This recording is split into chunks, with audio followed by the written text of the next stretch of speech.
What the hell's going on out here? Everybody grabbing out there. Nobody touching. Just grabbing, everybody. Grab, grab, grab. Nobody touching.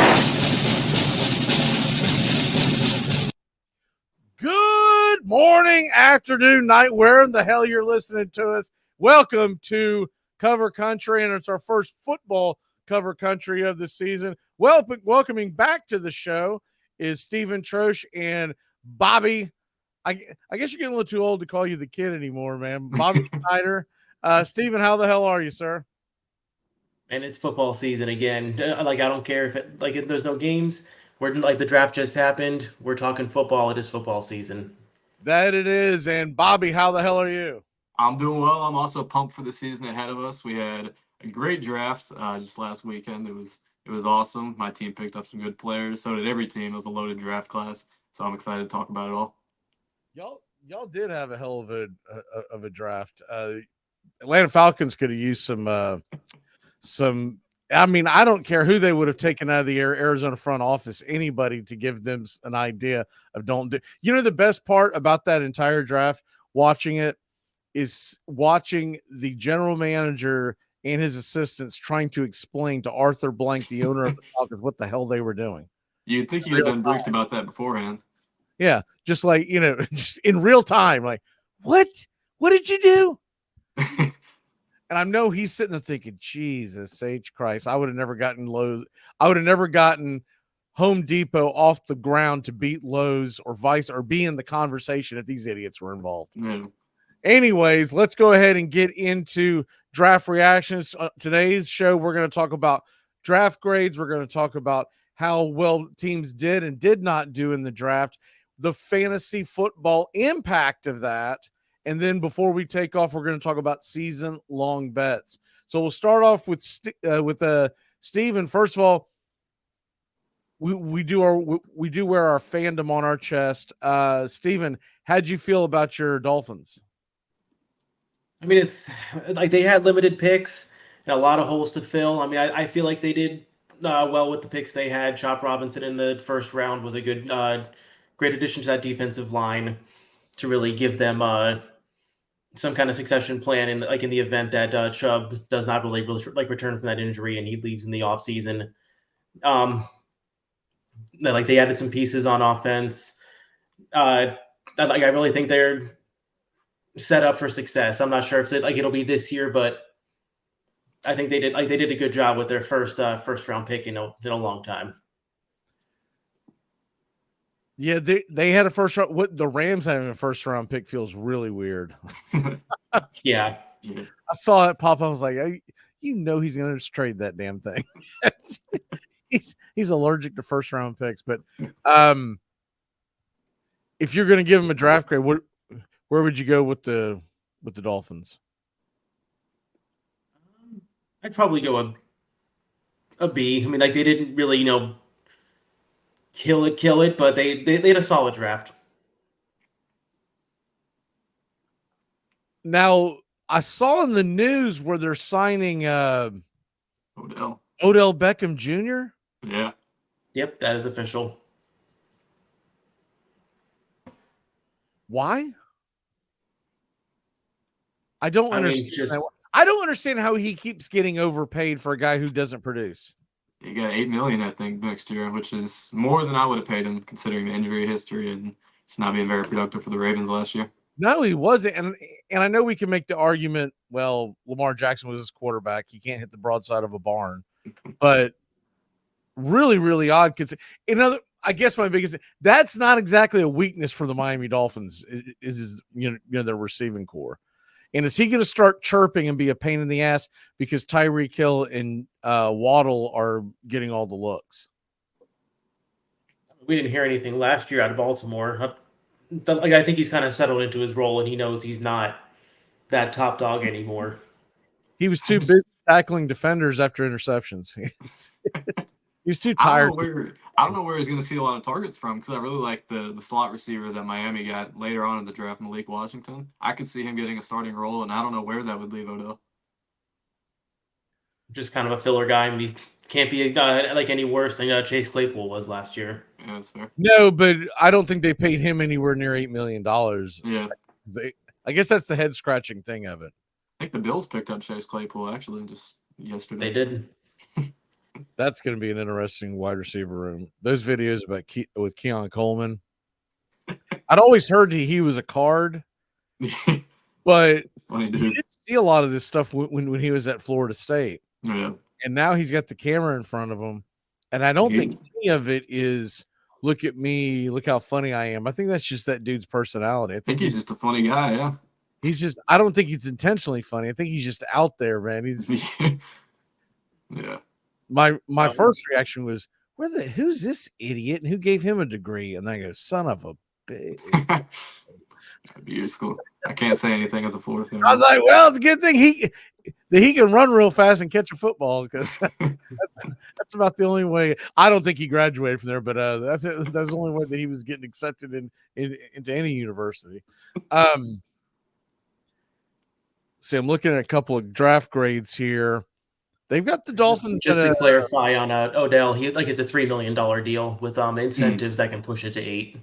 Okay. Oh, well, then that's a little better. Okay. He's never going to hit whatever incentives. No. Yeah, $3 million. That's a good risk. Yeah, if it's anything but, I mean, unless his incentives are like catch 2 passes, he's not hitting his incentives. Yeah. No way.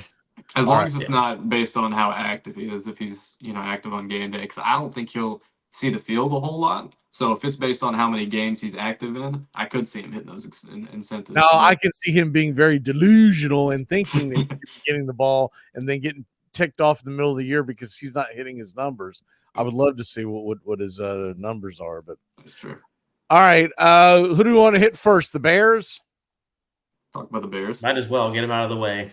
Yeah, the Chicago Bears go out, and obviously we're not going to go through all these picks. Most of y'all are familiar with the picks at this point, but we will touch on Caleb Williams, then Adunze,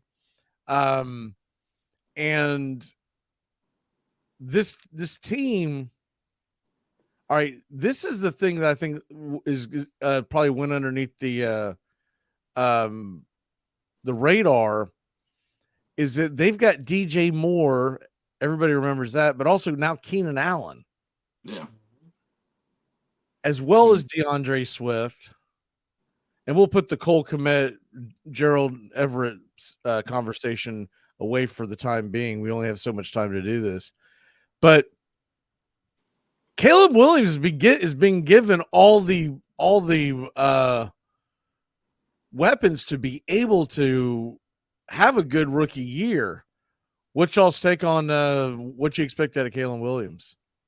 I'm expecting big things out of Caleb Williams and the Bears as a whole. Like you said, he has plenty of weapons to work with. He has a solid offensive line. And their offensive coordinator, he's Shane Waldron. He's a solid offensive coordinator. I mean, he's largely responsible for that late career resurgence from Geno Smith.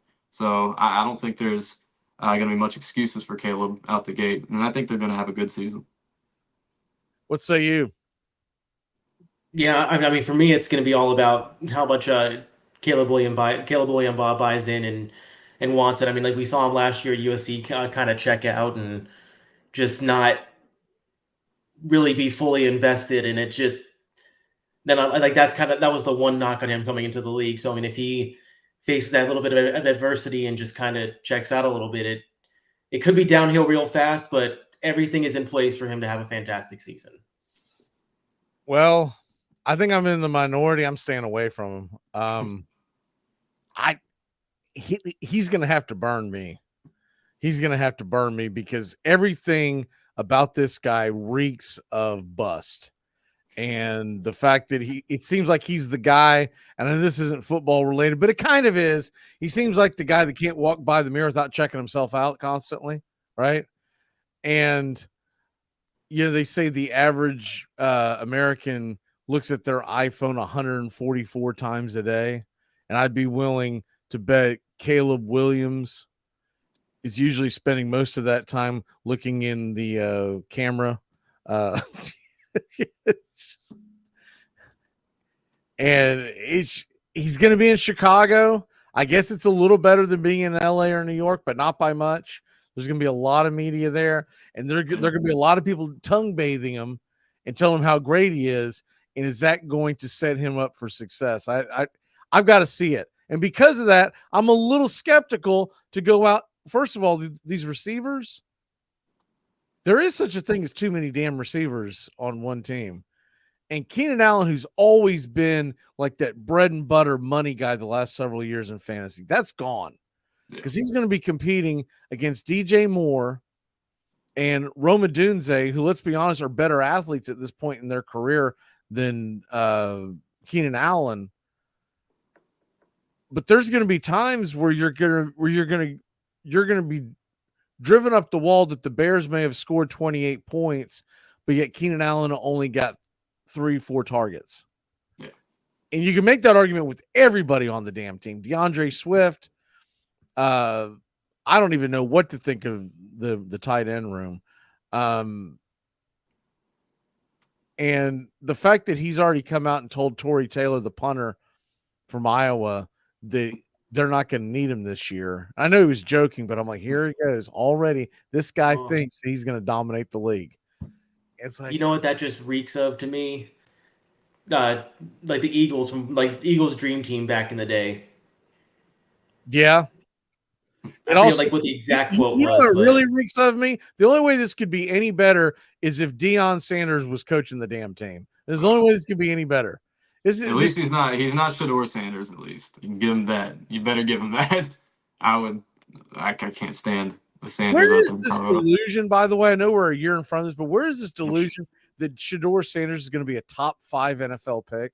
It's purely name value. I think there was moments on tape where he looked solid, but it wasn't anything that really wows you. I think one thing will continue to be true. The name Deion Sanders will continue to devalue any quarterback that he's associated with. Yeah.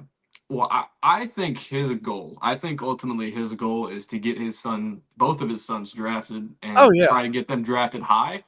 I don't think there's a whole lot of focus on the program at Colorado because he keeps tweeting about my son's going to be a top 5 pick. My son this, my son that. Your team went 4-8 last year. Something you can't ignore. Yeah.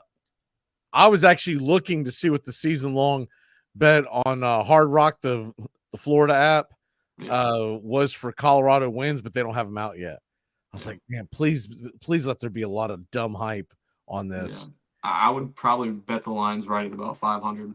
I haven't looked at their schedule, but unless they just have Cupcake City, I don't know if they'll get to the 4-win plateau this year. Because remember, a couple of those wins last year were miracle wins. Yeah, that's true. And then I always remember that choke against Stanford that came back and they were down 3 or 4 touchdowns at the beginning of the second half, and Stanford came back and won. But anyways, back to this show. I don't understand that delusion that Shedeur Sanders is going to be in the top 5. If his last name wasn't Sanders and he didn't have as much hype as he did right now, I don't think he'd be considered a day 1, maybe even a day 2 prospect at the moment. He's done nothing to show that he is. I think he'd be in the same level of conversations as like Cam Ward is right now. So when it's less of a leader, and he's less of a leader than Caleb Williams. Yes. Because that dude is just Caleb Williams is all about himself, and we all know that. But Shedeur Sanders is all about not only himself, but dragging anybody who's not all about Shedeur Sanders. Yeah, I thought that whole Twitter feud was ridiculous and it was embarrassing for Colorado. It's beyond embarrassing. When you sent that to me, the first thing I sent back to you is you still want him as the Florida head? No, sir. I gotta tell you, when that whole thing started, this thing's a sham. I should have known that TCU win didn't mean much anyways. TCU lost everyone from that team. He should have the day after that. He should have Deion Sanders, if he had any damn sense, he should have catapulted that to a new job somewhere. Yeah. Walk off. That's it. I'm done with Colorado. Nick Saban, you're out. I'm coming to Alabama. Anything. That would, the only way this could get better is if Deion went to Alabama. I love that. Bengals are being given a grade of an A. I don't think there's a lot of fantasy relevance around them per se. They did shore up their line, which obviously will help, but that's not as fun to talk about here in the offseason. Dallas I don't know if Cowboys. I'd give the Bengals an A. I'm not Well, super wowed by their draft. what they're arguing is no first round pick, but Bengals had it first. No. Bengals had sorry, 19. I was reading below. What they're arguing is that Amarius Mims, they signed Trent Brown for the short term at tackle, Amarius Mims, and they're hoping that that's going to anchor the line. And technically, they still have T. Higgins on the roster. Yep. I don't know if that's going to be the case. Well, and they kind of have a contingency plan with Jermaine Burton, who they drafted, who I think he's a bit of a head case, but he could step in and fill that role for T. Higgins whenever he walks next offseason. But they already lost Tyler Boyd. Yeah. I mean, like that's already a hole they got to fill. Yeah. And that's nothing against Tyler Boyd, but he's not like their main guy. Mixon. No, he's the kind of security blanket that a quarterback really appreciates. It's true. Right. It's true. The next one on the list, we won't talk about the Browns. They didn't really do anything. The Cowboys. So they had a pretty decent drafting some interior linemen. My biggest question is, what the hell are they doing? They're bringing back Ezekiel Elliott? That was puzzling. What year is this? Whoever made that turns out well. Whoever did those grades really likes his offensive linemen that are kind of projects. Amarius Mims, Tyler Guyton. Big fan of those guys, I guess. I mean, this is just setting the stage for McCarthy to be out the door by the end of the year. Deion Sanders will be the head coach of the Cowboys next year. Now, that will be get your popcorn ready. He'll convince Jerry to say goodbye to Dak and draft Shador. All time. Oh my God, I would give anything. There's been pictures of the three of them together, right? Shador, Deion, and Jerry Jones. If I'm not mistaken, I think they're all buddies. I haven't seen it, but I would assume so. I'm sure. I would assume any minor celebrity on the planet has a picture of Deion and Shador Sanders standing next to them. The next team on the docket now. This is where it gets interesting. Denver Broncos. Bo Nix goes to the Broncos. Are we believing in the Bo Nix hype in Denver with Sean Payton? Can't do it. I can't do it. Yeah, it's seems forced. I feel like it was just a panic reach that it's like since McCarthy went right above them, and it panics as well. Yeah, I don't know. Like that quarterback room with Bo Nix and Zach Wilson that's going to be one for the ages. It's going to make Denver fans want Nathan Peterman to be their quarterback. I can't blame them for picking Bo Nix with the run on quarterbacks. I mean, 5 quarterbacks went in the top 11 before them. It's kind of hard not to panic and be like, all right, we got to get our guy this offseason. We can't risk trading down or waiting until round 3 where they're picking at 76. So I can't really blame him for taking Bo Nix, but I'm not high on him whatsoever. It's interesting that the Steelers didn't pick up the 5th-year option on Justin Fields or Najee Harris and declined that. Right. Well, I understand Harris. You've had him in camp all this time. You've made your assessment, but why'd you trade for a guy if you don't even want him for a second year when you know he's not going to be your starter this year? Well, and especially knowing how much you have to pay quarterbacks too. Even bad quarterbacks are getting paid more than he would be getting on his rookie contract with that 5th-year option. So yeah, I don't understand that one at all. Like, why wouldn't you pick it up and see where you're at? It gives you 2 years. If it doesn't work, hey, you're still getting Russell Wilson at a bargain, right? Yeah. So Russell Wilson may not be what he was 5 years ago, 7 years ago, but he can still hold the place. If all this falls apart, you can draft a quarterback next year and worry about it then. That right there was a head scratcher to me. Yeah. I feel like Denver could swoop in and make that trade, man. Hey, What are you gonna do? You're just gonna throw him away? We'll take Justin Fields. We'll take Justin Fields. I feel like Justin Fields in Denver would make a ton of sense. The Detroit Lions, they're getting a B+ grade. Thoughts on the Lions? I love their first round pick. Getting Terry and Arnold at 24 was amazing. And I like their last 2 picks as well, Mekhi Wingo and Christian Mahogany. Really good draft. Steven? Yeah, I really can't argue with that. Like they filled all the holes they needed, and they're setting themselves up to repeat when they in the NFC North and make another run. By the way, if y'all haven't figured it out, I'm going alphabetical. So if you're wanting to know who we're going next, I'm going alphabetical. Yeah. So everyone's in agreement that the B+ is a solid draft. Yeah, I'd agree with that. That's probably where I'd put the Lions. Green Bay Packers are getting a B. A solid B. Thoughts on the Packers? It's hard not to trust them drafting offensive linemen, so I don't want to knock the pick because I know it's going to come back to bite me if Jordan Morgan ends up being some all-pro tackle or even a guard if they move him inside. But I felt like that was kind of a reach. And then a lot of their like mid-round picks were also pretty big reaches. They added quite a bit of talent. A quantity over quality grade. Yeah. They had 11 picks. Yep. So that's kind of the boat I'm in with the Cardinals. Is it's hard not to add a substantial amount of talent with 12 picks. You know, I could say the same thing about the Packers. When you're picking that many times, you're bound to hit on at least a few of them to get some playmakers. And the Packers know how to draft, so I'm fine with what they did. Yeah, I mean, like the Packers, their big shots were in free agency this year, getting Josh Jacobs, and Yeah. so I mean, like the draft for them was mostly about just kind of plugging in holes around them. So Yeah. no, I like what they did in the draft. That they get rid of that they go out and get a Josh Jacobs to Green Bay. That one threw me for a loop. Yeah. I still say, and I'm till the day I die, don't ever sign a free agent running back. Nope. I don't feel like it ever ages well. You might get a random here or there a year or two, but they'll never be worth a damn by the end of the contract. Yeah, especially long-term deals. No.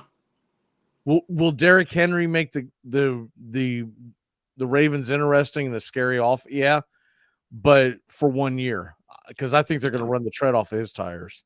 Yeah. Well, I think though that the tire's already pretty run thin, unfortunately. Yeah, but I like I've said this for years, and I haven't been wrong yet. His build is different than anybody else's build. That's true. You don't have to have an explosion with him. He can just run your ass over for an 8-yard gain and be all right. And the threat of him with Lamar Jackson, you're gonna have to stack the box pretty much every play. Have to. Yeah. This is when Odell Beckham Jr. would have liked to have been on the Ravens. Because you're going to get him out there in single coverage, not having a high safety over the top. This would be perfect for Ravens receivers. Could have a good season. Zay Flowers, because of that threat of the rushing attack, he might pop off this year. Let's just hope he doesn't lose his damn mind. Yeah. What's up with the receivers from last year's draft? Him, Rashid Rice. Come on, guys. Houston Texans get an A-. Nah. I hate that. They had, in my opinion, I think they had the worst draft. Really? Yeah, even below the Falcons. Yeah. I don't like Kamari Lassiter much at all. I don't. I think he's not going to be an outside corner. You can't play him out there. He's too slow. Blake Fisher's depth.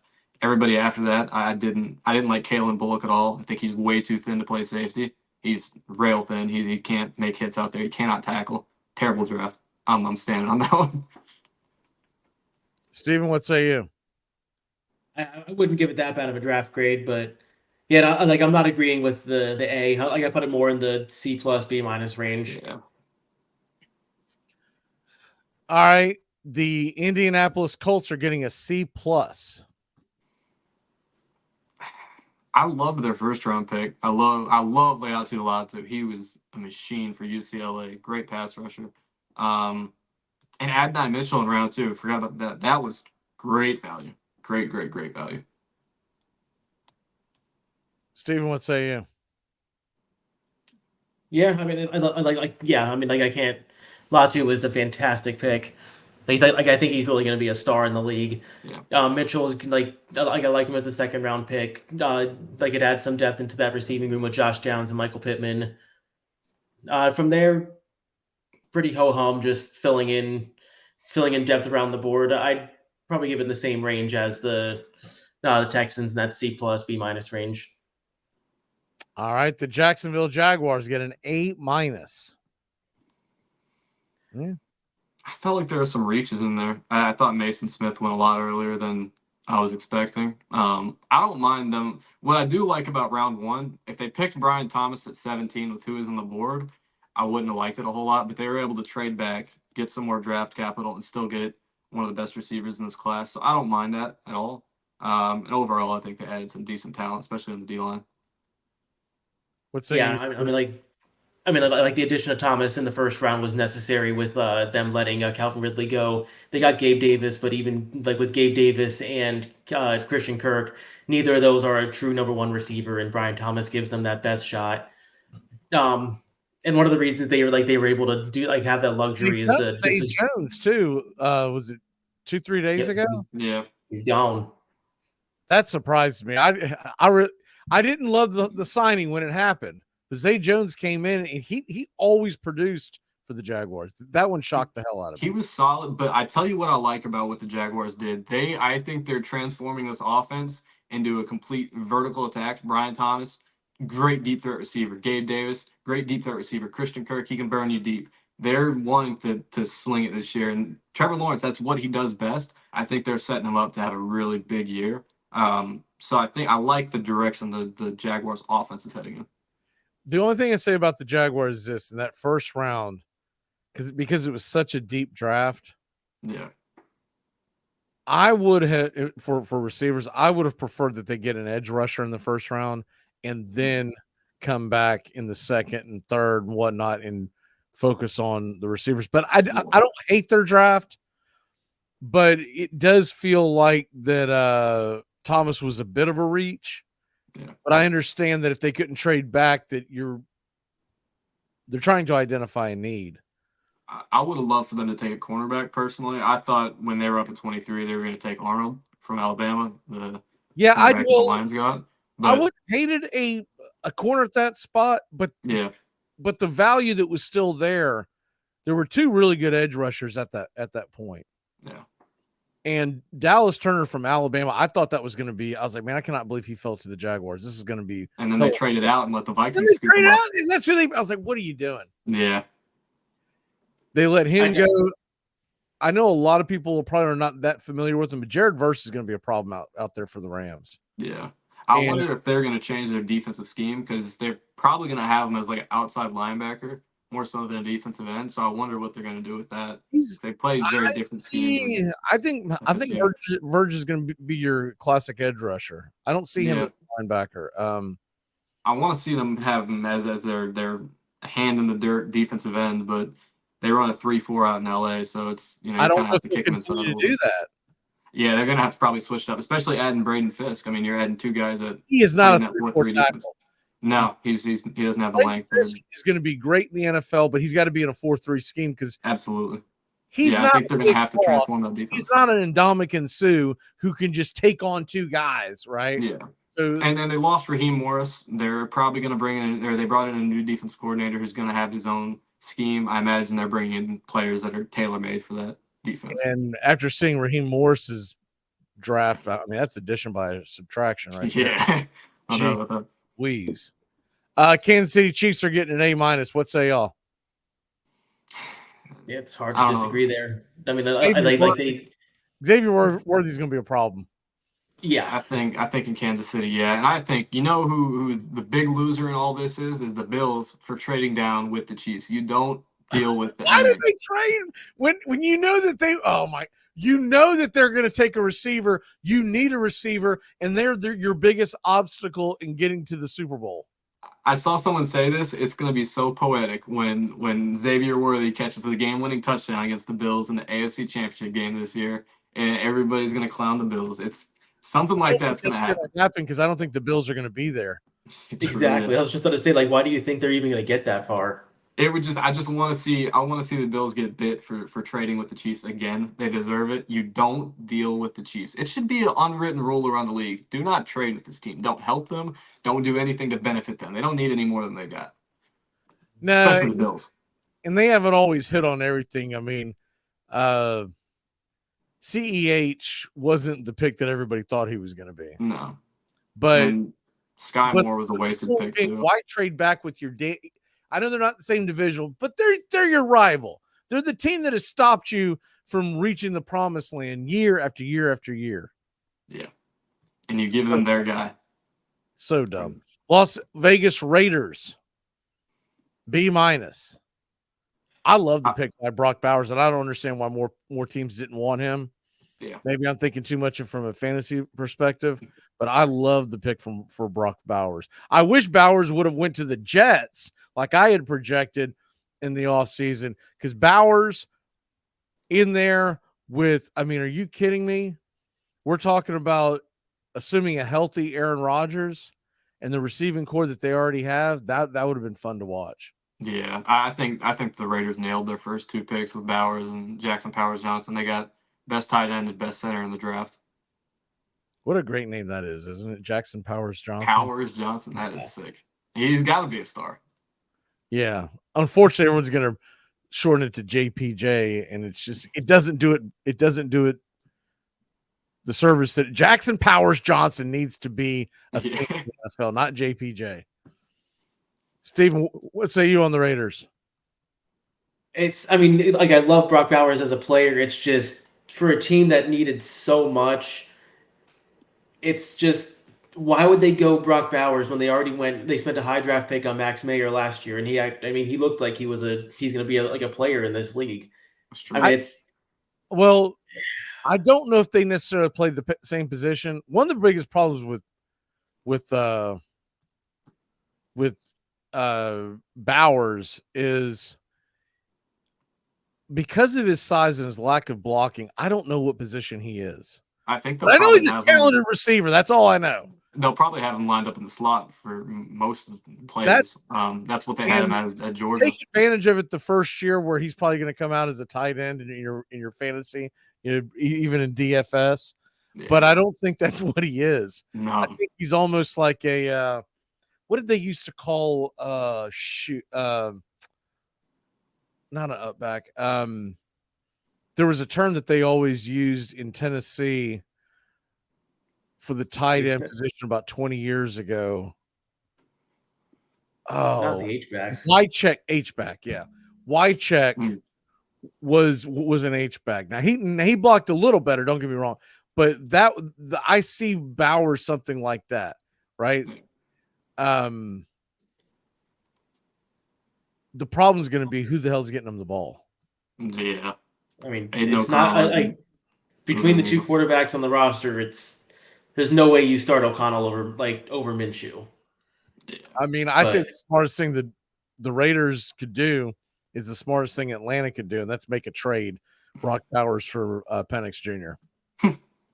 You have the same problem at Atlanta with Pitts. Well, just have Bowers in the slot and have Pitts on the line. Well, Pitts except you get two undersized tight ends in the situation. And I mean, if Bowers is your H back, Pitts will be your I back, J back, whatever the hell you want to call him, K back.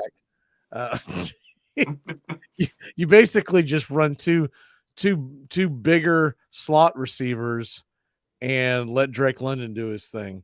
Yeah. LA Chargers get an A-. They go out and they get Joe Alt. That's obviously the big one. And then I'd really liked the pick for Ladd McConkey. Yeah. I think he's extremely undervalued. What say y'all? I think he's an expert route runner. Not the biggest, most physical receiver, so it'll probably be a slot guy, but he's going to be a weapon on short yardage situations. He's Cooper Kupp. That's who he is. He's Cooper Kupp. That's fair. That's fair. I mean, like Joe Alt, fantastic first pick. McConkey, it definitely fills a need with, like, they lost Keenan Allen and Mike Williams in the offseason. I mean, I mean, like the receiver room right now is, even with McConkey, is pitiful. It's him. What Yeah, is it? Him, Quentin Johnson, and Josh Palmer. yeah. They added Brendan It's Rice and Cornelius Johnson, but those guys are going to be probably spending the offseason fighting for roster spots. yeah, like you don't expect 7th-round players to actually contribute. I mean, like if Yeah. they do, it's a fantastic value, but like yeah, I like you're expecting them to fill depth. I tell you one thing about the Chargers draft. In case we don't get around to talking about fantasy football a whole lot, Kamani Vidal, that's going to be a good value pick for someone in fantasy this season. I think he could step into that running back one role for the Chargers. He was really good at Troy. He's an exceptional pass blocker, which I know doesn't get you any points, but I think he's going to see the field quite a bit. They have nobody in that running back room, so I think he'll step into that role, and he's really good. I think he Yeah, I got saw so many undervalued. projections about them grabbing in the second or third round, grabbing Benson, and I thought that would have been a great pick. And they didn't do it. No, I know. Cardinals got him. Um, Love that pick. Cedric Benson, for people who don't remember at Oregon, maybe didn't watch him a whole lot when he transferred over to Florida State. He's a damn good running back, and I don't know if he does anything the best, but he does all the things very well. He's got that dangerous combination of being big and physical, but also being very fast. Yeah, he is a guy that you can bottle up, and then boom, he's gone. Well, I tell you what I like about. I don't want to get I don't want to get in the whole rant about the Cardinals, but we already have James Conner, who's already a big, powerful, fast running back, run people over, and then you have Trey Benson coming in and fresh legs later on in the game. I mean, that's a dangerous combination. That's going to be tough for defenses to deal with for 4 quarters. No, we already talked about the Dolphins per se, but real quick, they're giving him an A- value on this grade. Steven, any pushback on that? Yeah, I wouldn't go that high. I mean, I'd go more in the B range. It's like Chop Robinson was a good pick, but I feel like they could have done a little bit better with those first 2 picks. I love the Jalen Wright pick. I love Malik Washington. Taj Washington has some upside, but I like him more in the B range. I don't think they really hit it out of the park. The only pushback I've heard about Chop Robinson, and I didn't watch him a whole lot, is that he is much more talented than what he produces. And the question is, does he have that desire, that motor that will send him to the next level in the NFL? So I guess it's the biggest thing I would keep an eye on with Robinson. I've seen the highlights. I was aware of him during the college football season. I know he's very talented, but once they started bringing out the obvious things about him and then showed him against the bigger opponents, it didn't seem like that he did a whole hell of a lot. And you want more out of that for a first round pick. Yeah. The thing that stood out to me, I watched quite a bit of Chopper Robinson. The thing that stood out to me with him is he's one of the most explosive edge rushers you'll ever watch. I mean, it's ridiculous how quick he is off the line of scrimmage. So, if he can get that quick first step, get around the guard or tackle. Well, I mean, maybe he turns into a guy that only plays in passing downs, and you may not want that as a first round pick, but that could be work.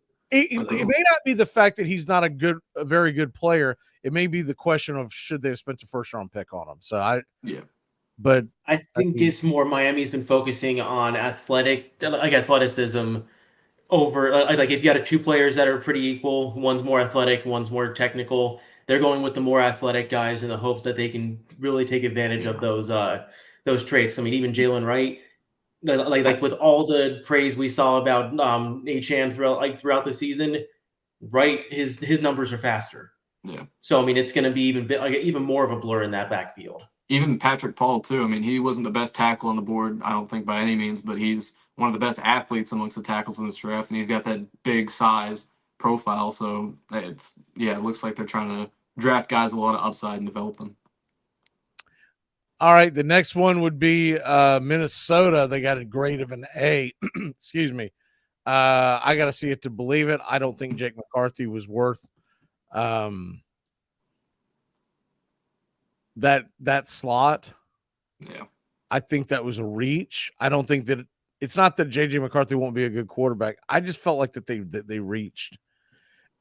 I just hate how much draft capital they burned I hate how much draft capital they burned trading up 1 pick for McCarthy and then trading up from 23 to 17 they're not picking, I don't think, between the 1st and 5th round next year. So it's I just hate how much capital they gave up to get better those hit guys. because McCarthy and Turner better be elite all timers, because Yeah. if not, it's really going to set you back. But one thing I will say, I was skeptical of the hire at the beginning with the Minnesota Vikings, but that offense was really rocking and rolling with Kirk Cousins. Yeah. So JJ McCarthy doesn't have to be Patrick Mahomes. He just has to be Kirk Cousins. Yeah, that's why I like that pick quite a bit actually for the Vikings, is because in that Kevin O'Connell offense, you don't need that superstar quarterback who elevates everyone around him. You just need him to get the ball to the playmakers. That's all that's asked for in that Kevin O'Connell type of offense. I can see that. I just my biggest question was he worth going up and getting? Yeah, that's the question. I mean, like from the Vikings standpoint, it's they knew that he was their guy. They didn't want to go into the season rightfully with Sam Darnold as their starting quarterback. They knew that McCarthy was not lasting past Denver, so it was more of a they knew if they wanted him, they had to go up and trade to get him. So it's, I mean, I like the pick. It's like it shows conviction for the Vikings. Like they've got a plan. Like you said before, like they don't need him to be Mahomes, even though and he's young. He's 21, and there's like people just talk about his unlimited upside with how young he is and how he's just gotten better and better every year. I mean, like they've got Jordan Addison, Justin Jefferson, T.J. Hawkinson. There's talent in that room for McCarthy to succeed. Yeah, I think the biggest question with him comes the fact that he wasn't asked to pass a whole lot in college, and that's not his fault. But the question will be when the offense is based around you and not around a running game, can you produce time and time again? And I kept seeing these guys that were in his camp that were saying, well, but every time that he was asked to hit a big throw, he did. Okay, yeah, but that was because the defense was drawn in and it was a play action most of the time. And he's doing this against, Minnesota's, the Minnesota Gophers, not the Minnesota Vikings. Yeah. And there's a big difference when the guy's wide open because of the play action, or it's an easy one-on-one route. It's a totally different ball game when he's dropping back to pass. They don't really have the running game. Yeah. So he's going to be asked to do a lot, and I wonder if he is ready for it. It's true. Patriots get a B+. Do I say that with a question mark or a exclamation point? I like Drake May. I had him as the second best quarterback in this draft, and I like their additions to the receiver room with Jalen Polk and Javon Baker. I think they did what they needed to do. I don't like the Joe Milton pick. I think they just burned the pick for no reason. But overall, I think it was a solid draft. Yeah, I'd say solid covers it. I know they had to go quarterback at 3. Drake May was the pick, but I'm just I'm not I guess I'm still burned by Trubisky being drafted so high coming out of North Carolina.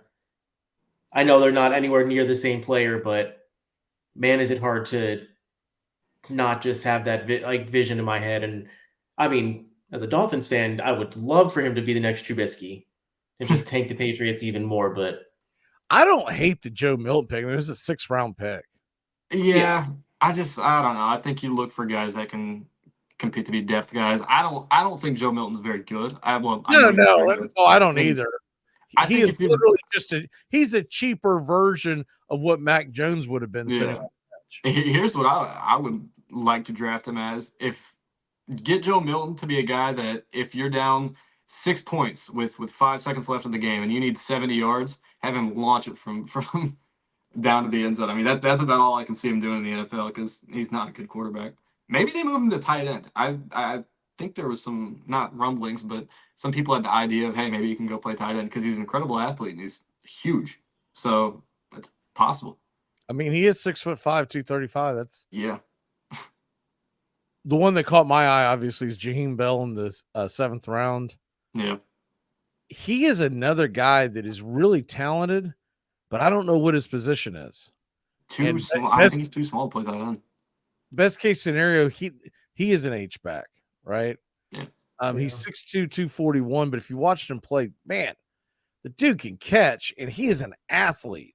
Yeah. He's got to find a way to get the ball in his hands in a mismatch against a linebacker, which is essentially putting him in at tight end. But I think he's more of an H-back type. We do know the Patriots aren't scared to run multiple tight end sets. Yeah. We'll see if it changes with Ola Bill Ball being gone, but that's – I would have liked to have seen Bell go somewhere that he would have a chance to flourish a little more. New Orleans gets a grade of a B. Anybody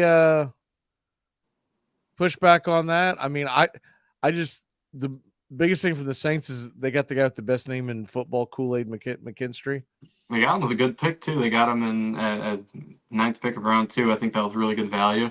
I think he was the 3rd best corner in this draft, so getting him there was really good value.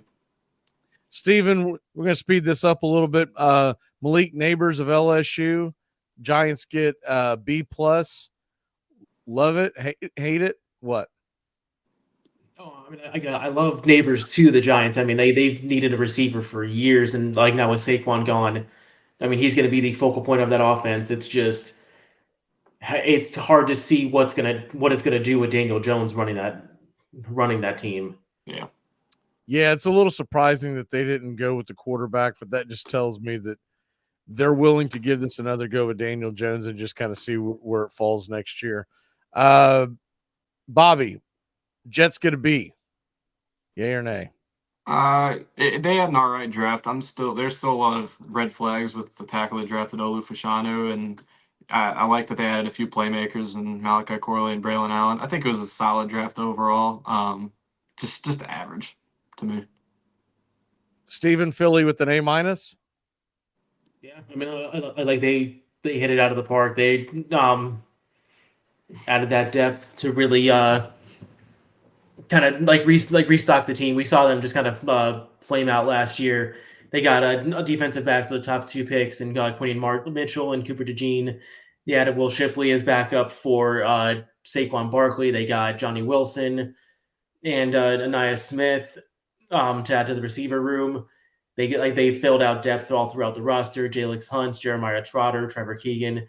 I really think they're going to be one of the teams to beat in the AFC in the NFC this year. Bobby, you got the Steelers with an A+. That's hard to argue that grade. They absolutely stocked up their interior offensive line. They had Troy Fatanu and Mason McCormick to play both the guard positions. Added Zach Frazier at center, very pro-ready center out of West Virginia. Roman Wilson was a solid pick to play slot receiver for them. What they did with the offensive line, it's hard to not give it a high grade. I mean, they're going to have They did the anti-Packer thing, didn't they? They said no, there are things we could draft here in the first round, but we're going to get offensive linemen for Aaron Rodgers, as opposed to 3-4 years ago when the Packers said, screw everything, we're getting a quarterback. Yeah. Steelers went all in on offensive line, and I love all the picks they made with Fatanu, Frazier, and McCormick. San Francisco 49ers, B-, Steven. That's about right. I mean, most of the draft they killed. They got Bernardo Green and like late second, early third. They filled some holes on the offensive line, got some depth in the Isaac Guerrero, Jacob Cowing. I just don't know why they went Pearsall with the first. He's a good prospect, but I don't think anybody had a first round grade on him. And just like with some of the receivers that were there with Keon Coleman, Ladd McConkey, Adonai Mitchell, he wasn't the pick there. Someone who's not a Florida fan, I like Pearsall a lot. I don't know if he's first round because that could be debated back and forth. Regardless, he's late first into the second. But the question, to your point, Steven, is why were they drafting a receiver at that spot? Debo's gone. That's why. Yeah, I know. Gonna be out of there soon. It feels like that they could have. It feels like I'm not gonna say it was a reach, but it wasn't necessarily a top need. Yeah, I'd agree. I love the Bernardo Green pick. Even as a Florida fan, Bernardo Green is one of my favorite corners in the draft. That I was so sick when they picked him. Yeah, Renardo Green. I think people are going to be surprised how good that defense was of Florida State 3-4 years from now. Yeah. A lot of talent on that defense. When you look back from this draft, that defense was elite, and Green had a lot to do with it. Yeah, he was phenomenal in press coverage. He's a beast. You probably want a guy a little taller, but man, if he's got the athletic ability, who gives a damn? Yeah. Who do we got next? Seattle? Seattle Seahawks, Bobby, what say you? I like their draft quite a bit. Love Byron Murphy out of Texas. He's a stud. I think he's the second best interior D lineman in the class. Christian Haynes is great pick. They needed guard help too, so that was an incredible pick in the 3rd round. And then I like the cornerbacks from Auburn they added late in the draft. Good draft from them. Steven, we got the Tampa Bay Buccaneers at a B+. Yeah, I love it. They got some talent on the defense with their like 2 of their first 3 picks with Chris Braswell and Tyke Smith. Yeah. Got a center and Graham Barton overall to fill a hole in the offensive line. Then they got some talent on the offense with Jalen McMillan and Bucky Irving. I love those 2 picks. You got to figure that one of Evans and Godwin's on the way out. McMillan was a great successor there. Bucky Irving should play it like he's a good complimentary back to Rashad White. I love what they did there. B+ is a great grade. Bobby, Tennessee Titans B-. I like J.C. Latham a lot more than most people do. I think he was 2nd or 3rd best tackle. So I don't hate the pick there. And I trust their offensive line coach, Bill Callahan, to develop him. So I'm not too worried about him. But after that, the picks were a little bit iffy. I'm not a big fan of T'Vondre Sweat that early. I wish they would have done more upgrading the receiver position. I like Cedric Gray, but overall, pretty subpar draft, I'd say. Well, I guess you figure you don't need to go and do a whole hell of a lot with the receiver room because you got Hopkins coming back and you make the big splash. I don't know if it's going to be a splash, but Calvin Ridley comes over to Tennessee. So wish you would have got a solid 3 because I don't think Nick Westbrook-Akina is that guy really. Right. They just signed Tyler Boyd. Oh yeah, that's true. The Tyler Boyd signing kind of makes up for it.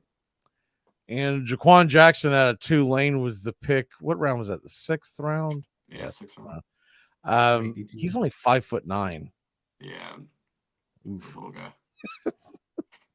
You better be fast, baby. That's all I know. And even that might not save you. Yeah. Washington, Steven. The Commanders got a B+. What say you? Yeah, no, they did awesome this draft. Jaden Daniels was the pick at number 2. I love the upside there.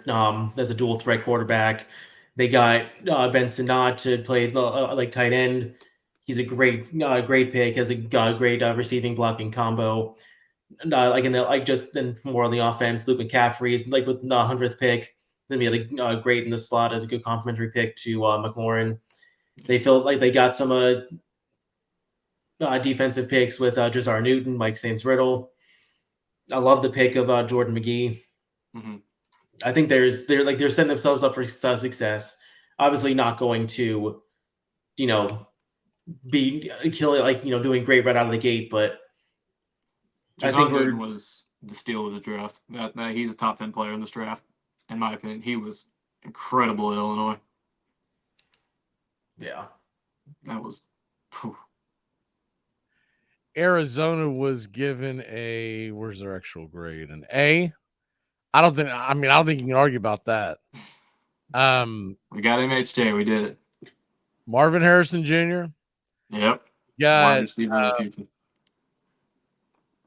Xavier Thomas. Trey solid.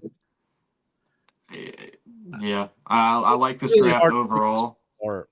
There were some reaches in there for the Cardinals, like Tip Ryman in round 3. That was way too early, in my opinion.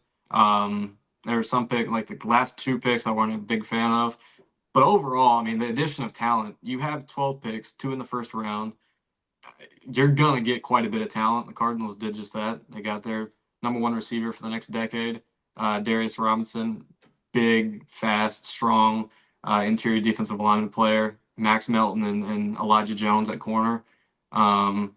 Isaiah Adams to play guard. Just added so much talent all over, covered all of our needs. I'm happy with this draft. Some guys I would have rather picked than others, but overall the amount of talent we added, huge for the future. It's hard to turn that many picks into a bad draft. Yeah. So even if half of them hit, you're still a solid B, right? Oh yeah. So You think. the other two that I do want to talk about before we transition real quick, we have not talked about the Falcons. C-. I think that's extremely kind. Yeah. C-. It is an F. I'm sorry. This is an absolute F. Only pick I liked from them was Brandon Dorlus in round 4. I thought that was good value, but everything else was puzzling. Michael Penix at 8 was terrible. I love Michael Penix, but at 8 with Kirk Cousins you just signed? What are we doing? And then he went all defense until later in the draft, which makes sense. He's a defensive guy. He wants to build a defense. But then that more goes to the point of why the hell waste a pick on Michael Penix in the first round. Yeah. It makes no sense. At least trade the damn thing back. Somebody wanted Penix. Yeah. And I don't think Penix is going to be the end all the beats. Everyone thinks that he's this ready to roll NFL quarterback. I don't see it. He doesn't have the mobility. He's always injured. Yeah. And the other thing is he's 24 years old. Yeah. You do worry about those things. I think he's probably, this might sound crazy, I think he's the best pocket passer in the draft. I mean, he's incredibly accurate, great processor, but you're getting a guy who is kind of NFL ready. With his age, you kind of have to play him out of the gates, but you just gave Kirk Cousins $100 million. Yeah, he'll be 28 at the end of Kirk Cousins' contract. Yeah, it's such a puzzling pick. And I heard someone say, well, they're really only committed to the first 2 years. They could always wiggle their way out of the last 2 years. He'll be 26.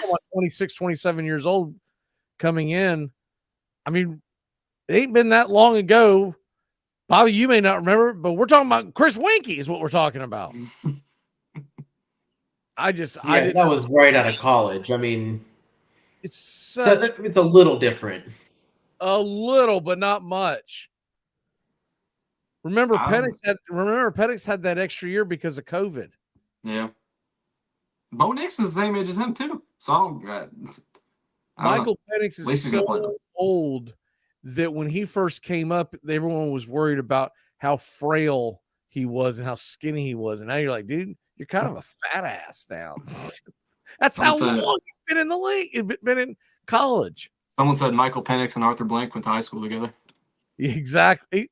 He's going to I'm not getting on Penix, but it's going to be a bust. It's never going to work. They're going to end up trading him away, whatever, and he may get another chance somewhere, but it's a disservice to Michael Penix because he is going to give up 2 to 3 years of his career out the gate. Yep. And I hate it because I love Michael Penix. He's a first-round pick, so he's got to wait an extra year. He'll be 29 before he can be a free agent. Yeah. It's sad because I love Michael Penix so much. I think he was one of the best quarterbacks in this draft. So seeing him go to a team where he's not even going to get the chance to play it sucks. It's asinine.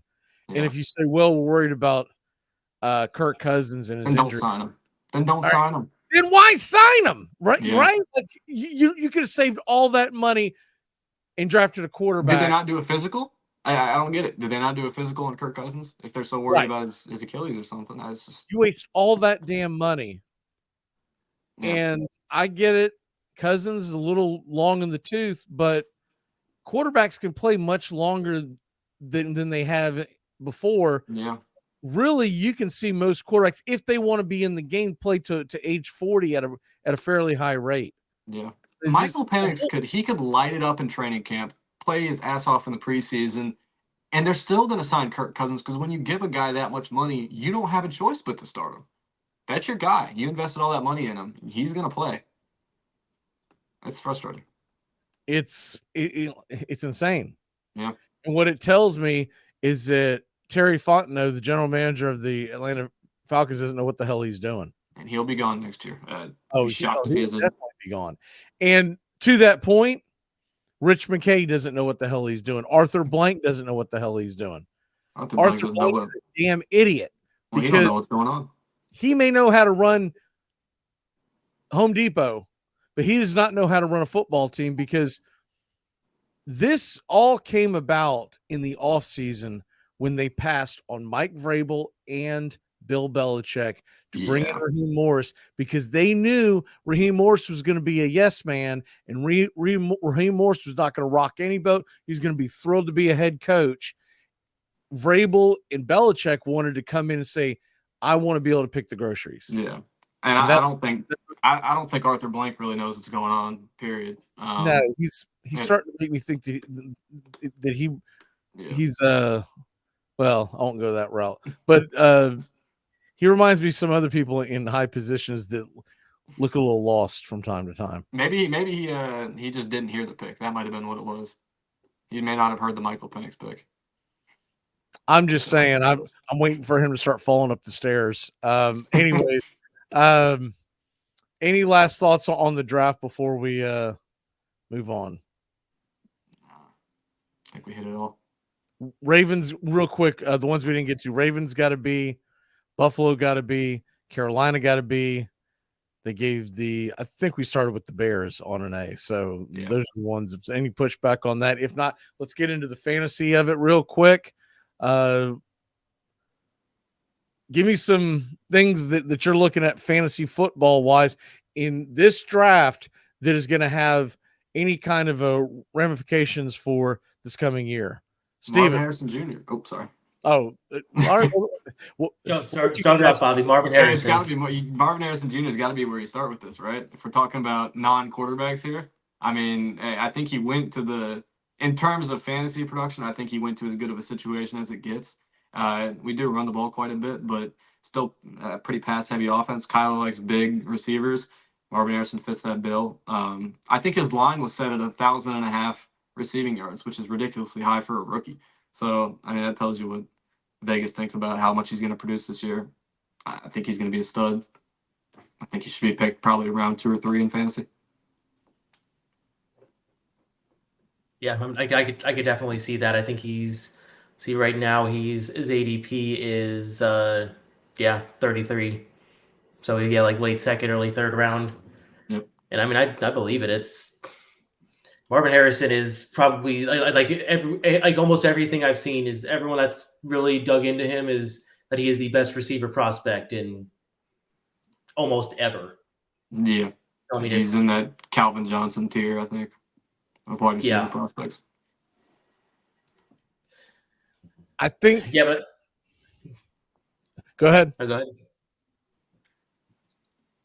Go ahead, Steven. No. I think I was going to move on. Like, if you can go ahead with Harrison. Oh no, I didn't have any pushback on that. I'm always nervous drafting a receiver early in a fantasy draft. I'm less nervous because of his talent. I still know that Kyler Murray's his quarterback, so I'm still a little nervous. I'm hoping he's. We got you. Hey, we got you this year, McGee. You can trust us. I'm hoping he's turning off Fortnite every once in a while and like reading the playbook.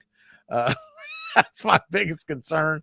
But with all the other weapons that'll be on there, Arizona should be at least a fun team to watch. I don't know how many wins they'll get, and they'll probably get just ran over in the NFC West again. But I still think they're going to be fun to watch. I don't think it's going to be like that. Oh my God, what are we looking at here?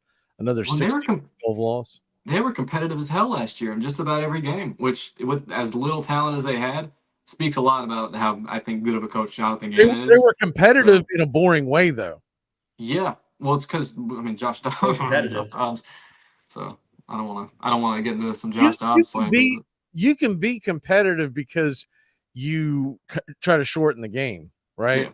I want to see him be competitive because it's a shootout. Because I'm talking from a fantasy perspective.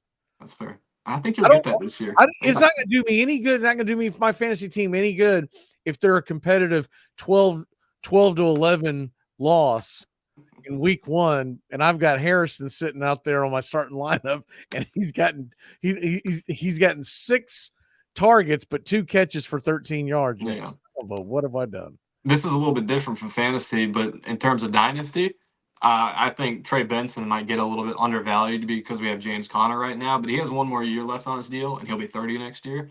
I think he'll be the backup this year, and he's going to take the reins, and I think he's special. I don't know why, but James Conner seems older to me. Yeah. I felt like he was 30 when he signed with Arizona. He's been going, man. He's been holding up. He was good last year. He's been solid. He's been good every year for us. He is what we were talking about earlier. He is the exception to the rule of don't ever sign, don't ever take. He's kind of proved us wrong, and I'm shocked that Steve Keim signing panned out pretty well. Steven, what is your next take? I'll tell you what. Let me throw this out at y'all. Year one, because it's only all that we care about right here, not long term, but year one, which quarterback has the best first season? Caleb. Yeah, Caleb, and that's not because he's that good. It's more just his competition. Second, I'd put JJ McCarthy though. I think he has some real upside in that offense. My second would be Jaden Daniels, even though I'm a little worried about the coaching staff. Like really worried about the coaching staff. Yeah. But Jaden Daniels is the best quarterback in this draft, I believe. Just watching them, I'm rooting like hell for him. Mm-hmm. Yeah. But when he went drafted, I was like, of all the places to go, no, not Dan Quinn, not Kingsbury. No, that's not where you want to go. And so I think long-term Drake May is going to be better than Jaden Daniels, but I think year one out the gates, because of how experienced Jaden Daniels is and how he's kind of progressed each and every year of his college career, I think he's going to be better out the gates. I would have preferred for, Honest Engine, I would have liked J.J. McCarthy to get drafted up, to be that reach at number 2 and let Jaden Daniels fall to the Minnesota Vikings. I would have loved to see what Jaden Daniels could have done in Minnesota. Can't believe all that garbage hype about how J.J. McCarthy was going to be a top 3 pick for so long. This happens every draft cycle, it feels like, or some quarterback. Well, sometimes that hype happens and you regret it. Yeah. Like Trey Lance. Yeah. What the hell was that? 49ers, but he played 1 year at South Dakota or North Dakota State. 1 year of football at North Dakota State. Still probably threw more passes than J.J. McCarthy did in his entire career. So I don't know. Just put that out there. Who's the worst of the first round quarterbacks? The one you're not touching? Bo Nix. Yeah. Not with the 10-foot pole. I don't think he's good. I don't even know. I think Bo Nix could have been good at the right spot. But what does he have that's going in his favor? If you look, everything that can go against Bo Nix is going against Bo Nix. He's got a mental patient for a head coach. He's in the same division as Patrick Mahomes and Justin Herbert. Yeah. I can't imagine the altitude's helping any. That's true. And a lot of people kept talking about how Bo Nix is like a perfect fit for what Sean Payton is looking for at quarterback. I didn't really see that as much, though. I don't know where all that came from. And personally, I thought Michael Penix was more of built for that Sean Payton type of quarterback that he likes. But apparently people felt like Bo Nix was, and I guess the Broncos did too. But should have traded back with Denver, right? Would have been a thumbs up for me. They still could have drafted a quarterback. They're so set on it. Oh. They could have traded back with Denver. Yeah, if they really wanted one, they could have Bo Nix. Bo Nix would make more sense. Because he's not 83 years old, right? Like you can. He's actually the same age as Penix. Him and Penix are the same age. He's a tad younger, isn't he? No, they're both 24. Nix is an old man. I think he has the most games started in like NCAA history, something like that, because of his time at Auburn and then Oregon. I thought he was 23. Is he 24? He's an old man. Yeah. Oh, he just turned 24. Okay. Bo Nix is going to be in a walker pretty soon. Well, that'll be because of the Denver offensive line, but yeah.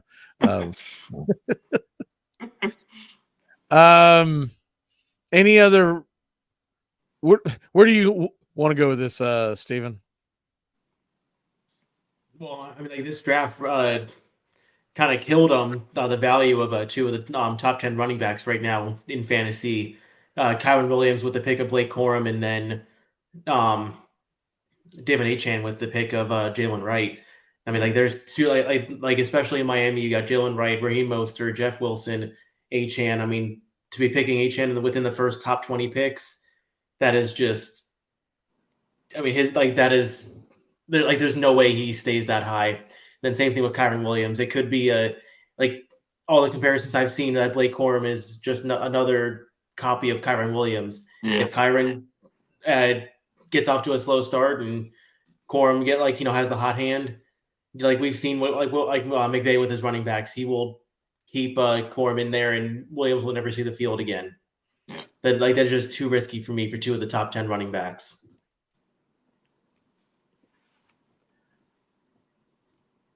I don't know why teams draft running backs in the first round,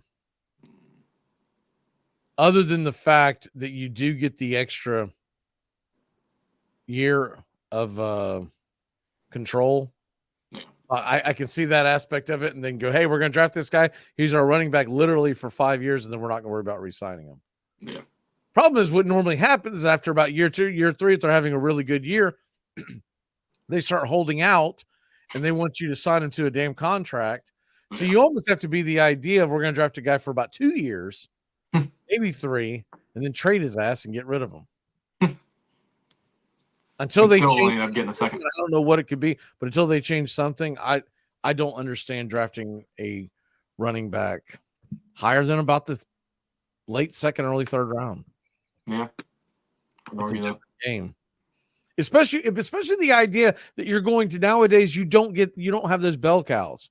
Mm-hmm. Could Benson be a bell cow in Arizona? Yeah, possibly. Not this year. Don't need him to be this year. Yeah. Right. But even then, like, teams don't tend to want to give a guy, even if he's healthy and he's perfect and he's a great player. He's still, what is he going to get? 15 touches at the most? Well, yeah, that's why I think you talked about how the Rams kind of drafted a Kyron Williams clone and Blake Corum. And I think it's because, they fit the bill for the running backs they're looking for. Right. And it saves some tread on Kyron Williams' tires.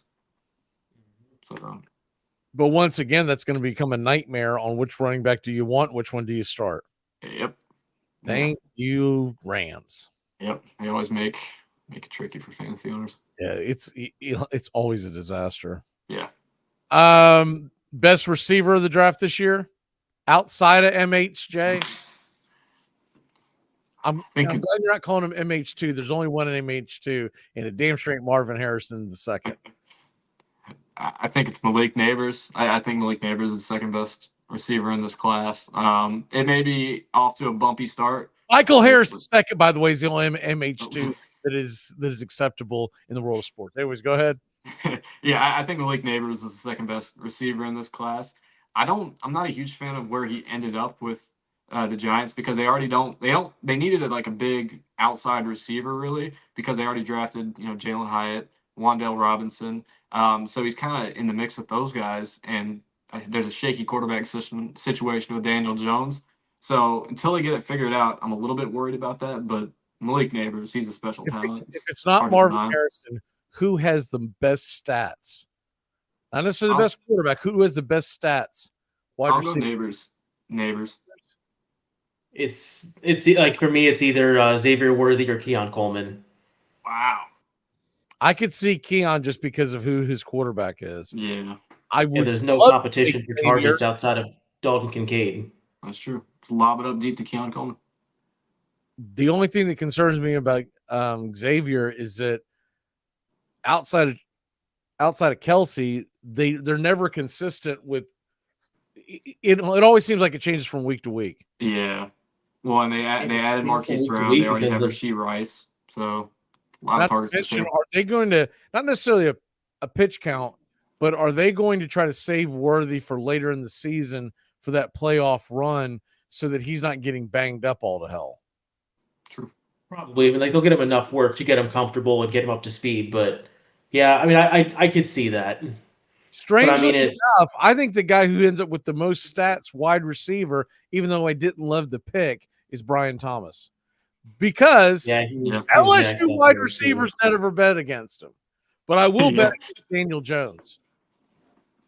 Kayshawn Booty Yeah. didn't. He bet against himself. Yeah. Other than him, though, all good. It would be interesting to see. I don't think it will happen because there's too many weapons on that offense. But what Ricky Pearsall will do with San Francisco. I don't think either the Debo or Ayuk are going to get moved before this season, so I don't think he'll have a huge role. But going forward, I think he'll be a big target for 49ers. Well, I mean, you got Ayuk. You still have Kittle. He still has some tread on the tires. Yeah. And they're going to be focused more than ever to get back to the Super Bowl. Yeah. We're probably heading for another collision. And look, if it's as good as the one last year, I'm okay with that. Fair enough. As long as the 49ers don't win. I would like to see I'm not there with you on that. I'd like to see anybody but the Chiefs win the Super Bowl this year. As long as it's not the 49ers for me. Hate that team. All right, let's go to NFL futures. Talk about division winners first, and then we'll wrap it up with maybe over-unders on wins and who's going to make the playoffs, that kind of stuff. AFC South. Texans. They're a plus 110 to win the division. No, the Texans? Yeah, plus 110. I know what I'm doing today. So basically 1 for 1. This is off of who am I on? DraftKings? I mean, barring the CJ I don't know Stroud what it is on Hard Rock and all those others, but DraftKings. Conversely, Colts are plus 340, Jaguars plus 240, Tennessee Titans plus 1,000. My big Will Levis fans, I see. Although it will be interesting to see what Will Levis can do with the toys, and they went very deep onto building that offensive line to keep Will Levis healthy. So it'll be fun to watch. I don't think they'll win the division, but I think they will be a fun team to watch. Yeah. And you won't get the entire fan base screaming every third, fourth, second, first quarter. Give it to Henry. Give it to Henry. Gotta give it to Henry. You're not gonna get that this year. When you finally have a decent offensive coordinator. So we hope. Hopefully, yeah. I think Bill Callahan or Brian Callahan. I have a lot of questions on whether or not we have a great general manager, but look, I'm willing to give him the benefit of the doubt. Proof's in the pudding. Yeah. If not, next year Vrabel comes in and gets hired as the GM, and he hires Bill Belichick as his head coach. The next one, NFC North, and Steven, jump in if you got any thoughts on any of these. Detroit plus 150, Packers plus 210, and then you got the Bears and the Vikings. I'd be willing to take some damn hay on the Packers at 210. I don't mind that. The Packers, to me, were the best team in that division by the end of the year. Yeah. And it's always hard to repeat anyways. I still think it's plus 150 for the Lions, right? Yeah. I still think that's really good 150 for the Lions, plus 210 for the Packers. Yeah. I like that plus 150 for the Lions. Let's do 65 for the Bears. Now, in comparison, who the hell's taking the Bears to win that division? At 265? I mean, if you're doing that, you're betting on Caleb Williams being superstar year one. If you're doing that, you're drunk at a Chicago bar somewhere. That's the only reason why you're doing it. Minnesota plus 1,000. Nah, not a chance. AFC West. Chiefs minus 225. Chargers plus 300. Nobody worth even betting on. No. Yeah, Chiefs are winning the division. No bets here. Let's move on. NFC West. 49ers minus 195. Rams plus 330. That would be an interesting one to take. Seahawks plus 700. No way in hell. Arizona plus 1,300. I would rather spend a little bit on Arizona than to take Seattle.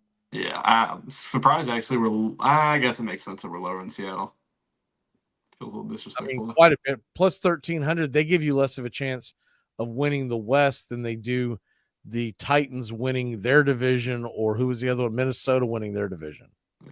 But I don't think that's indicative of how people feel about the Cardinals. It's how they feel how about the good of a 49ers division and it is. Rams combined. Yeah, and it's too good of a division for the Cardinals to compete right now, which makes sense why we're not really pushing all our chips in free agency or anything. It's just too good of a division to compete right now. Here's an interesting one. Falcons minus 130. Tampa Bay plus 300. I think that's the one that I would take. I like that. Saints plus 380. Panthers plus 1500. That's not high enough. I think the Bucks one has really good value, especially because they had a really good draft, brought back all their key pieces in free agency. I like that quite a bit. The Saints are doomed because they let Jameis Winston go, so they're locker room apart. They're not eating any more W's. I don't know what They're they're done, gonna do. man. It's over. I could see the Falcons actually having a little bit of a down year because of the scrutiny that the coaching staff, the GM is under, and the controversy in the quarterback room. I mean, that I don't think they're going to butt heads or anything, but a lot of outside distractions. Yes, you put that on the blender, and that's why it's going to be a disaster. Give me the Before Bucks. that draft, I was thinking about taking the Falcons. I didn't see what the odds were. Before that draft, I was thinking of taking the Falcons to win that division because of Kirk Cousins and all the offensive talent that they have, and I knew he'd be building the defense. And in theory, they did all those things, but what you just said, I'm staying clear of it. Yeah, Tampa Bay's not the better team, but I think they're going to have the better year. And I think they're a little bit better coached. I actually like Todd Bowles quite a bit. Well, they're definitely better managed. Better managed, yeah. And this thing could all fall apart and be a dumpster fire and not be Raheem Morris's fault, except for the fact that he's just obviously a pushover. Yeah. He just sat there, nodded along in the press conference. You have to back up quarterback. Like, dude, what are you doing? Could have had the first defensive player off the board. Nope.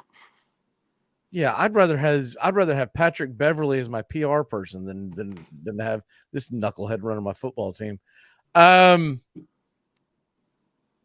Cowboys plus 130, Eagles plus 130, a dead heat right there. Wow. Commanders are 750, Giants are 1,000. Eagles plus 130 is one of my favorite values on the board. Cowboys they're not winning that division, and no one. I mean, you'd have to pay me money to even think about betting the Commanders or the Giants. What I would suggest for people is wait closer to the season. There's always money comes in on the Cowboys, which means your odds for the Eagles should go up. Yeah. I would like to get the Eagles at plus 150 or 175. It's not a very 130. It's a coin flip because technically the Cowboys are a better team. But all I needed to know is that they re-signed Ezekiel Elliott. Well, the Cowboys got worse. Better team. You have the Cowboys got worse in the offseason. What's that? Cowboys got worse in the offseason. They lost Tyron Smith. They lost. They didn't add anyone in free agency, and the Eagles got better through free agency and the draft. I think so. I honestly thought Cedric Benson could end up as a Cowboy. This Ezekiel Elliott thing, they wait till after the draft because, well, we screwed the Patriots. Well, might as well sign all freaking fat ass and let him come back and show his what used to be a 6-pack abs, and now he's got a keg hanging out underneath his jersey. AFC East. This is interesting. The Bills are the favorite at plus 160. That's not a prohibitive favorite. Then you got the Jets and Dolphins at plus 200. Patriots 2,500. That's worse than the Panthers. Oh, yeah. That is no faith in the Patriots. I think it's too much of a toss-up for me between the top three teams in the AFC East to be worth touching any of those lines. I'm more of the opinion that, I mean, obviously Patriots are not winning it. I don't think the Bills are winning it, so I'm personally throwing money on both the Jets and the Dolphins. I feel like the winner is going to be one of those two. I would like to say Jets, but I feel like that's another kiss of death. And I don't think I'm jumping on one right now. I'd kind of like to see how you would think money's going to come in on the Jets as the season gets closer and they start talking about Aaron Rodgers. And as that happens, the money on Miami should go up. Yeah. That would be my play. I'm really skeptical. I think Buffalo is going to have a down year. Yeah. AFC North. Ravens are the favorite at plus 115. Bengals getting Joe Burrow back plus 165. Browns plus 600. Steelers plus 850. That's an Nothing out interesting there one. enough. I'm kind of struggling with picking between the two top teams in the AFC North, and because they're both it's plus 115 and plus 160. Is that what it is? Yeah. Yeah, plus And 115, plus 165. yeah. I don't think either of those two lines are high enough for me to see good value when I'm, since it's such a toss up for me between those two teams. There's not really great value in either of those two bets. I'd be more willing to take a flyer on Cleveland at 600. Yeah. I'd almost go Pittsburgh at plus 850. I mean, it's say what you want, but it's still a Mike Tomlin coach team, and he somehow finds a way to win year in, year out. Maybe Russell Wilson will have a late resurgence. Got it though. All right, let's go ahead and start to wrap this thing up. What is your walk-off, Steven? Walk off if you're looking for one team to bet like on the wins over under. I know it's gonna be a little off the board, but I like the Colts over 8.5 wins. I think Anthony Richardson stays healthy. They've got a real shot to make some noise. Bobby, what say you? I'm going to go with another over-under win total, and that's for the Texans. They're sitting at 9.5. I think that's way too low. I also think they're going to win that division. I'm not going to say easily, but I'm pretty confident in that, so I wouldn't mind throwing some money on them at plus 110, but definitely take the over on their win total. 9.5 is way too low. My walk-off is, how about this? If you put a parlay together of the Texans versus the Packers in the Super Bowl, plus 84.50. That's not that crazy. Packers things have happened. Packers gave the 49ers a hell of a scare in the playoffs. And the Texans, to me, man, they've got everything going in the right direction. Good defense, good coach, a quarterback who is on his rookie contract. My only concern with the Texans is I worry that with the guys they add from outside, Joe Mixon, Stephon Diggs, I worry that it may take some time for those guys to mesh together. But if they click and then they go, they play like they did last year, I think that team's going to be hard to stop. They're going to be dangerous. They're going to be really dangerous. If you're going to go that parlay, Texans to beat the Packers, it's an available bet on DraftKings, plus 20,000. There you go. If you're betting that parlay, might as well double dip. On DraftKings, it's plus 84.50. No. Again, yours is for them to both make the Super Bowl. This is for the Texans to beat the Packers. Gotcha. And then the flip side is Packers to beat the Texans at plus 16,000. The idea would be is if they're having really good seasons, they let you cash out at some point at a pretty good odds, and you get the hell out of there before it all falls apart. All right, we're going to go ahead and take off out of here. Y'all have a great day. Cover Country will be coming your way in the near future. We're going to get all that organized here when we jump off the air. What the hell's going on out here? Everybody grabbing out there. Nobody touching. Just grabbing, everybody.